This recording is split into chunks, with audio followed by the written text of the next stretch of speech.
Kalau kita berbicara mengenai permasalahan atau gangguan kesehatan mental pada seseorang, itu pasti jenisnya banyak banget. Ada bipolar, anxiety, skizofrenia, PTSD, dan gak kalah penting lagi yang paling dominan dan ini paling umum menyerang banyak orang itu adalah depresi.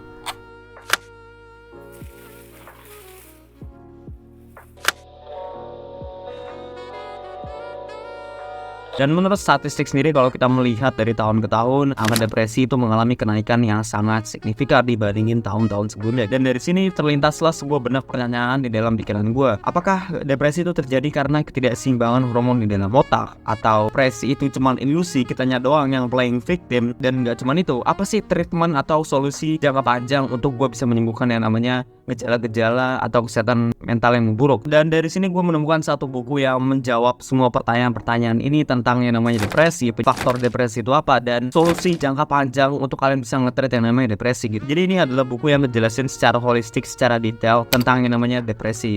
Nama bukunya itu adalah Lost Connection, artinya jaringan yang hilang, dari Johann Hari. Dan Johann Hari, penulis dari buku ini, itu sempat juga mengalami yang namanya depresi selama beberapa jangka panjang waktu tahun yang itu cukup lama gitu. Intinya selama beberapa dekade lagi. Dan pada saat Johann Hari itu didiagnosa dengan yang namanya depresi, treatment dia itu hanya dengan menggunakan obat atau kapsul antidepresan. Setelah dia mengonsumsi antidepresan, dia merasakan efek sembuh depresi sementara dalam kapsul tersebut. Tapi setelah beberapa bulan berjalan, dia ngerasa depresi lagi dan dia menaikkan dosis antidepresannya, tapi dia malah makin ngerasa depresi gitu. Dan dari sini Johann Hari itu mulai melakukan berbagai macam jenis riset kenapa depresi itu bisa terjadi. Jadi muncullah buku yang namanya Lost Connection yang akan gue rangkumkan di sini. Gimana kalau gue rangkum isi dari buku ini adalah depresi itu adalah suatu hal yang sifatnya situasional. Artinya permasalahan kesehatan mental depresi itu disebabkan karena beberapa situasi-situasi tertentu. Dan itu balik lagi ke dalam bagaimana aksi kita merespon hal tersebut. Dan permasalahan depresi ini adalah salah satu hal yang sifatnya nggak permanen, tapi itu cuma sementara. Dan treatment dari depresi itu sendiri itu tidak dengan menggunakan yang namanya kapsul antidepresan, melainkan mengubah lifestyle atau situasional di dalam kehidupan kita saat ini. Itu adalah salah satu premis yang gue dapatkan dari buku Lost Connection. Karena judul bukunya itu Lost Connection atau jaringan yang hilang, berarti di dalam kehidupan kita tuh ada beberapa jaringan-jaringan yang hilang yang ini menyebabkan kita ngerasa depresi. Jadi kalau gue bisa ibaratkan manusia itu ibarat sebuah koneksi server. Jadi kalau misalkan ada jaringan-jaringan yang terputus, ada jaringan-jaringan yang ini misalkan kabelnya rusak dan segala macamnya, maka server tersebut nggak akan bisa berjalan secara lancar. Ya apapun itu yang membutuhkan kabel deh. Gue pengen satu definisi dulu, apa sih itu depresi? Apakah depresi itu sama juga dengan yang namanya kesedihan, sama juga dengan yang namanya grief atau penyesalan dan segala macamnya? Kalau kita ambil definisi dari KBBI, depresi artinya gangguan jiwa pada seseorang yang ditandai dengan perasaan yang merosot. Kalau kita ambil dari buku Lost Connection, di sini ada dua hal. Pertama, experiencing something really stressful can cause depression. Depression isn't a brain and a chemical problem but in your life. Jadi kalau gue simpulkan, depresi itu adalah sebuah sinyal atau pesan yang disampaikan oleh tubuh lo bahwa ada sesuatu hal yang lo harus ubah di dalam kehidupan lo, entah itu dari segi lifestyle lo, pertemanan circle lo, diet lo, kebiasaan lo dan segala macamnya. Karena kalau kita ngomongin depresi, ya pasti itu terjadi karena faktor eksternal, pasti itu karena terjadi pengalaman-pengalaman traumatis atau pengalaman-pengalaman negatif gitu. Dan level masing-masing orang depresi itu juga pasti berbeda-beda. Ada orang yang depresi karena di dalam satu lingkungan perang, ada orang yang depresi karena diputusin ceweknya, ada orang yang depresi karena susah finansial. Dan ya di sini gue akan ngekategorin dan membandingkan antara depresi dan sifat-sifat emosional. Contohnya itu adalah kesedihan dan duka. Jadi kalau kita bandingkan sifat emosional, kesedihan dan duka itu menghantam kita kayak sebuah ombak. Misalkan lu lagi berselancar terus lu dihantam sama ombak, lu jatuh, dan ini sifatnya temporary, artinya lu masih bisa bangkit lagi sama ombak tersebut. Selanjutnya lu masih menemukan suatu kebahagiaan atau istilahnya still finding a joy gitu. Itu adalah ciri-ciri kesedihan dan duka. Sedangkan depresi itu beda lagi. Ini sifatnya jangka panjang dan bisa menaikkan berat badan lu karena misalkan ada perubahan dari pola diet lu ngerasa feeling worthless sama kehidupan lu ngerasa terisolasi dalam menjalani kehidupan. Misalnya lu punya suatu hobi yang lu suka lakukan, tiba-tiba lu lost interest sama hal itu. Dan ya itu bisa menjadi salah satu pertanda depresi. Jadi intinya adalah depresi itu terjadi ketika lu mengalami yang namanya penekanan emosional secara terus-menerus. Setiap hari lu nggak menemukan suatu joyful lagi di dalam kehidupan ini. Dan dari sini lu bisa mengubah bagaimana cara lu bereaksi ke dalam situasi negatif tersebut. Oke, jadi di dalam buku ini ada informasi-informasi yang misleading tentang yang namanya depresi. Pertama, depresi itu disebabkan karena ada ketidakseimbangan hormon di dalam otak kita, dan itu sudah dibantah secara saintifik bahwa nggak ada bukti nyata apapun kita mengalami ketidakseimbangan hormon. Selanjutnya, kapsul antidepresan itu adalah sebuah kapsul yang sebenarnya placebo effect.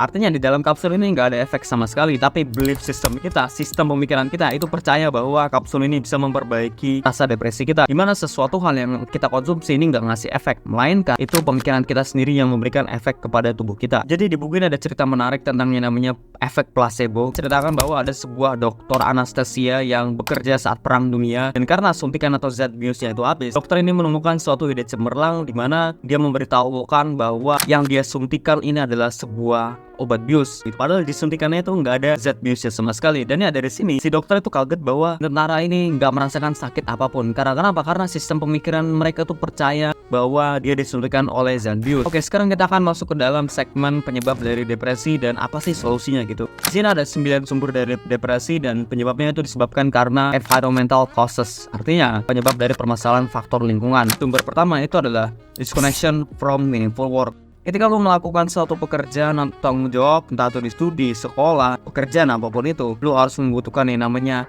why. Kenapa gua harus melakukan hal ini? Dan salah satu kontribusi produktivitas terbesar dalam melakukan suatu pekerjaan itu ditentukan oleh parameter apakah orang ini enjoy melakukan pekerjaan hal tersebut atau enggak gitu. Salah satu stigma pekerjaan orang-orang yang nggak suka itu pasti nggak jauh-jauh dari yang namanya budak korporat. Ya gue nggak peduli lu mau kerja apapun itu, silakan, itu preferensi kalian masing-masing. Tapi kalau lu orang yang itu suka berpikir outside the box, lu melakukan sesuatu eksperimental di dalam pekerjaan lu, maka lu nggak akan bisa cocok di dalam suatu lingkungan korporat karena lu nggak akan ngerasa enjoyable gitu. Jadi kalau lu ngerasa meaningless dalam melakukan suatu tanggung jawab ini, pekerjaan ini, misalkan lu di dalam suatu kelompok dan kelompoknya ini orang-orang yang cuek, orang-orangnya ini let's say bisa diajak korporasi bekerja sama, maka nggak ada salahnya lu bisa cari suatu lingkungan yang cocok gitu. Karena baik atau enggaknya seseorang dalam melakukan pekerjaan, menurut riset itu pasti nggak jauh dari yang namanya lingkungan kerja. Jadi lu bisa identifikasi apakah pekerjaan gue sehari-hari itu ngasih meaningful ke dalam kehidupan gue, ngasih kontribusi dan value ke dalam kehidupan gue gitu. Karena semua pekerjaan itu pasti nggak lepas dari yang namanya tanggung jawab. Kalau lu ngerasa nggak enjoy dalam melakukan tanggung jawab tersebut, dalam tanda kutip lu ngerasa kayak lu gampang burn out selama beberapa jangka panjang waktu, lu ngerasa nggak enjoy dalam melakukan pekerjaan ini, maka rentan lu akan mengalami yang namanya depresi. Jadi carilah pekerjaan yang lu ngerasa ini in the zone lah gitu, lu ngerasa kehilangan sense of time, lu ngerasa hyper fokus banget dalam melakukan pekerjaan tersebut. Itu adalah salah satu parameter yang lu bisa jadikan acuan seberapa baik performa lu dalam melakukan pekerjaan. Sumber kedua itu disebabkan oleh disconnection from other people. Jadi Joan Hari itu sempat melakukan riset, ketika seseorang itu mengalami yang namanya kesepian, orang tersebut mengeluarkan hormon kortisol, sama juga dengan orang yang ini dipukul sama orang yang gak dikenal gitu. Being acutely lonely is as stressful as being punched in the face by a stranger when it comes to cortisol release, right? That's how deeply we are resistant to loneliness. Anything I can do to help you? I'll give you a hug. Seems like you got a lot going on, man. It's all right. It's all right, man. Parameter yang bisa kita jadikan acuan dan ini membuat manusia itu jauh lebih berbeda daripada hewan-hewan lainnya, dan ini membuat kita survive itu adalah dari segi tribe atau kehidupan bersuku-suku. Jadi di zaman-zaman Mesolitik kan, di zaman-zaman batu itu pokoknya kita manusia itu hidup di dalam satu tribe. Kita membutuhkan satu sama lain untuk kita bisa bertahan hidup. Tapi di zaman sekarang, angka kesepian itu mengalami kenaikan yang sangat signifikan. Kalau lu pengen nyari cewek, ya lu bisa lewat Tinder. Kalau lu pengen ngerasain yang namanya sex and intimacy, lu bisa nonton pornografi. Kalau lu pengen merasakan senangan, lu bisa main video games. Akhirnya banyak manusia tuh sekarang mengalami yang namanya isolation di dalam kehidupan mereka. Karena kenapa ya? Karena faktor-faktor teknologi tersebut. Jadi intinya kalau lu ngerasa kesepian, lu ngerasa feeling lonely, lu ngerasa terisolasi dalam kehidupan ini, lu bisa memulai relationship atau hubungan yang baru dengan orang lain. Karena gue nggak peduli seberapa banyak pertemanan lu dalam suatu lingkungan sosial, lu bisa aja masih ngerasa kesepian. Dan ya gue dulu juga sempat mengalami yang namanya kesepian ketika gue mengalami transisi dari masa SMA di dalam masa perkuliahan. Intinya life crisis banget lah gitu. Gue mulai kehilangan beberapa teman, isi dan value teman gue yang di SMA itu bertolak belakang. Gue punya objektif yang jelas dalam menjalani kehidupan, sedangkan mereka enggak. Ya udah, dari situ gue mengalami rasa terisolasi lah gitu, karena gue harus transisi dalam lingkungan yang ramai banget terus tiba-tiba sepi gitu. Lo harus mencari suatu pertemanan atau social circle yang satu hobi sama lo. Karena parameter yang lo bisa jadikan acuan cocok enggaknya lo dalam suatu circle pertemanan itu adalah dari segi perspektif lo dan juga hobi lo. Kalau lo orangnya itu hobi nge-gym, olahraga, lo nggak akan bisa ngobrol sama orang-orang yang itu kerjaannya no life di rumah gitu. Karena ya lo nggak bisa relate sama orang tersebut. Tapi percaya sama gue, seiring berjalannya waktu, lo bakal menemukan suatu circle pertemanan yang baru. Dan dibandingin lu nunggu suatu opportunity, mending lu ambil opportunity tersebut untuk lu bersosialisasi dengan orang-orang baru. Entah itu lu ngikut organisasi, kayak lu ikut event, kayak lu ikut perlombaan, ya apapun itu deh. Sekarang media lu berkomunikasi itu sudah banyak. Ketiga, disconnection from meaningful values. Media sosial, advertising, materialism, apapun itu distraksi-distraksi yang ada, intinya kita sudah diprogram sejak kita kecil, entah itu kita nonton televisi, entah itu kita mengonsumsi media sosial, bahwa semua hal itu sifatnya materialism. Semua kebahagiaan, semua kenikmatan itu bisa kita dapatkan melalui luxurious lifestyle atau kehidupan yang mewah. Buddhisme itu rata-rata hidupnya biasa-biasa aja, nggak kaya-kaya banget gitu. Tapi ya mereka masih bisa punya kesehatan mental yang stabil. Karena kenapa ya? Karena mereka terjauh dari yang namanya distraksi-distraksi di era modernisasi zaman sekarang ini. Karena di zaman sekarang kebanyakan orang sudah dicuci otaknya oleh media sosial, advertising, bahwa lu harus beli produk ini supaya lu bisa kelihatan keren, supaya lu kelihatan up to date gitu. Lu harus beli brand terbaru, lu harus beli handphone terbaru, padahal HP lu masih berfungsi dengan baik untuk lu bisa memenuhi rasa gengsi lu gitu. Bahkan ada beberapa entrepreneur atau milioner yang itu ngerasa hidupnya hampa gitu, padahal dia udah punya banyak duit tapi ngerasa hampa. Ya karena kenapa? Hal itu terjadi karena disconnection from meaningful values. Yes, duit adalah salah satu hal yang membuat kehidupan lu jauh lebih mudah, tapi jangan terbatok sama yang namanya rasa gengsi. Karena rasa gengsi ini faktor penyebabnya itu pasti nggak jauh-jauh dari yang namanya media sosial, distraksi, ya apapun itu yang ini bikin lu ngerasa diskoneksi akan suatu value. Jauhin hal tersebut. 4. Disconnection due to childhood trauma. Orang yang punya masa kecil yang buruk, entah itu orang tuanya abusive, orang tuanya cerai, selingkuh dan segala macamnya, itu rentan anaknya kemungkinan besar bakal mengalami yang namanya depresi ketika mereka menjalani proses pendewasaan gitu. Tapi hal ini di luar kontrol lu, jadi lu nggak bisa complaining nyalain orang tua lu. Hal yang lu bisa lakukan itu adalah lu harus ngambil responsibility akan tanggung jawab yang lu udah rasakan akan hal ini. Contohnya gue udah sempat mention David Goggins. David Goggins itu adalah salah satu triathlon atlet yang udah terkenal banget. Pasti kalian sudah guessing ya, dia lari-lari, push up dan segala macamnya. Dia mengalami transformasi kehidupan yang sangat besar karena dia mulai mengambil aksi sama dirinya sendiri. Even though dia dari latar belakang yang ini secara finansial nggak kaya-kaya banget, dia lahir dari bapak yang ini abusive, yang kasar sama ibunya dan segala macamnya, tapi dia bisa menghadapi rasa depresi itu. Dengan cara apa? Dengan cara dia mengambil aksi akan dirinya. Contohnya yang dia lakukan itu adalah strategi coping mechanism. Jadi itu adalah mekanisme alami manusia yang dilakukan untuk menekan emosi-emosi negatif gitu. Misalkan orang tua lu abusive, ya lu bisa pilih dua jalan. Lu masuk ke dalam pergaulan yang buruk, yang lingkungannya narkoba, merokok dan segala macamnya, atau lu bisa masuk ke dalam lingkungan yang ini sportif. Misalkan lu bergabung dalam suatu komunitas. Ya, intinya lu bisa pilih jalan yang ini memperburuk trauma lu masuk ke dalam lubang yang sangat dalam, atau lu bisa memanjat keluar dan memulai sesuatu hidup baru dalam lu menyembuhkan trauma tersebut.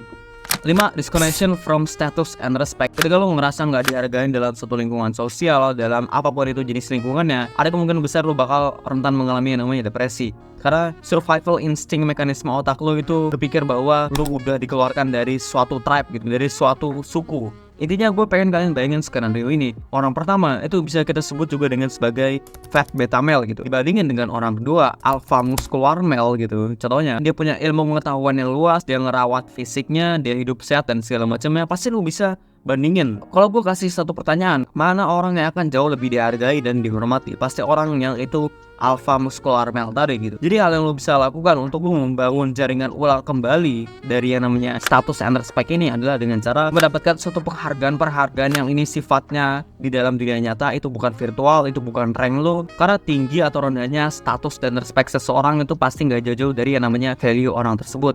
Kalau orang ini punya suatu skill, kalau orang ini easy going, pasti status dan respectnya itu tinggi banget. 6. Disconnection from the natural world.